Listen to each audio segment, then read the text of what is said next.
E continúan as protestas do sector primario contra o acordo asinado entre a Unión Europea e o Mercosur. Alejandro, en Ourense os tractores levan xa 3 días cortando a Nacional 120. Sí, Marta, agricultores e gandeiros seguen coas súas protestas en contra dese acordo entre a Unión Europea e o Mercosur e, como podedes comprobar en directo tras de min aquí en Ourense, os tractores seguen bloqueando esta Nacional 120 á altura do centro comercial Pontevella. Protestas que se replican tamén noutras cidades, por exemplo, en Lugo esta mañá os tractores colapsaron por momentos a circulación. Protestas en contra dese acordo que foi asinado formalmente este sábado, que ten que ser ratificado polo Parlamento Europeo e que din dende o sector que será un duro golpe. Polo centro da cidade,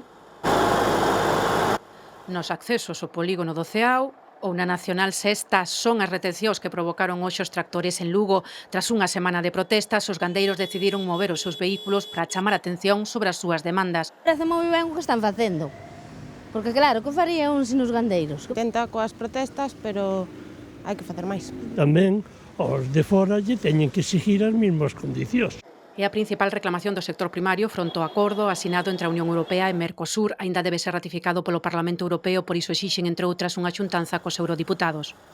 Ese é o marxen de maniobra que a nosotros nos queda para poder seguir presionando. Nosotros o que queremos é un posicionamento claro na defensa dos intereses do sector primario galego. Mesma demanda en Ourense, onde agricultores e gandeiros manteñen cortada por terceiro día consecutivo a Nacional 120. Esperemos que nesa ratificación algún iluminado vexa a realidade e, senón, os famosos APAC terán que compensar unha cousa con outra.